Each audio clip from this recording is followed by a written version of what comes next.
वाठोडा शुक्लेश्वर येथील युवकाच्या निर्घृण हत्येची सीबीआय चौकशी करा. आरोपींना तात्काळ अटक करण्याची भाजपची मागणी.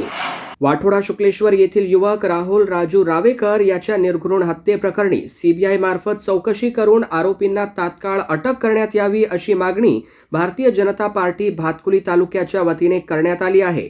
या संदर्भात भाजपचे भातकुली तालुकाध्यक्ष श्याम गवळी यांच्या नेतृत्वाखाली जिल्हा पोलीस अधीक्षक अमरावती ग्रामीण यांना निवेदन देण्यात आले. निवेदनावर पक्षाच्या विविध पदाधिकाऱ्यांच्या स्वाक्षऱ्या आहेत. निवेदनानुसार 29 जुलै 2026 रोजी दर्यापूर अमरावती मार्गावरील पोलीस स्टेशन खोलापूर हद्दीतील धामोरी फाट्याजवळ राहुल राजू रावेकर याची चाकूने वार करून निर्घृण हत्या करण्यात आली. राहुल रावेकर हे स्वभावाने शांत, प्रामाणिक व सर्वांशी सलोख्याचे संबंध ठेवणारे व्यक्तिमत्व असल्याचा उल्लेख निवेदनात करण्यात आला आहे. तसेच त्यांचा कुणाशीही वाद किंवा तंटा नसल्याने या हत्येमागील कारणांचा सखोल तपास होणे आवश्यक असल्याचेही नमूद करण्यात आले आहे.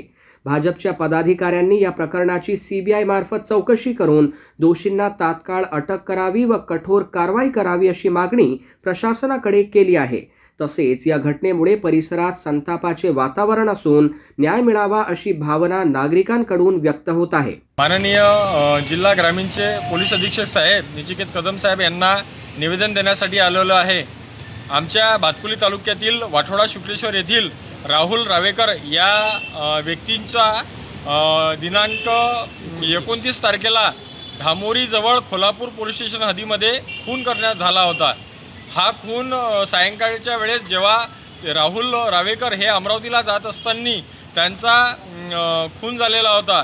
ह्या खुनामध्ये आतापर्यंत 29 तारखेपासून ते आतापर्यंत कुठल्याच प्रकारची कारवाई झालेली नाही. त्याबद्दल आम्ही भातकुली तालुक्याच्या वतीनं निवेदन देण्यासाठी आलो होतो. ह्या खुनामध्ये जो व्यक्ती मरण पावलेला आहे तो रोज अमरावतीला गावावरून येणं जाणं करत होता व त्यांचं लग्नसुद्धा झालेलं होतं. ह्या खुनामध्ये शस्त्राचा वापर झालेला असून अद्यापपर्यंत कुठल्याच प्रकारचा गुन्हेगार किंवा दोषी यामध्ये पकडल्या गेलेला नाही. आमची तालुक्याच्या वतीनं भाजपच्या वतीनं अशी मागणी आहे की त्या खुनातील आरोपींना तात्काळ अटक करून त्यांच्यावर कठोरात कठोर कारवाई झाली पाहिजे, जेणेकरून वाढत्या गुन्हेगारीला या प्रकरणातून आळा बसेल. आणि राहुल रावेकर हे एकदम सरळ साधे व्यक्ती होते. त्यांचा कुठल्याच प्रकारचा कोणाशी वादविवाद नव्हता आणि अशा प्रकारे खून झाल्यावरही गेल्या 8 दिवस निघून गेले, अद्यापपर्यंत कुठल्याच प्रकारचा आरोपी सापडलेला नाही. म्हणून आम्ही या ठिकाणी साहेबांना या ठिकाणी भेटायला आलेलो आहे.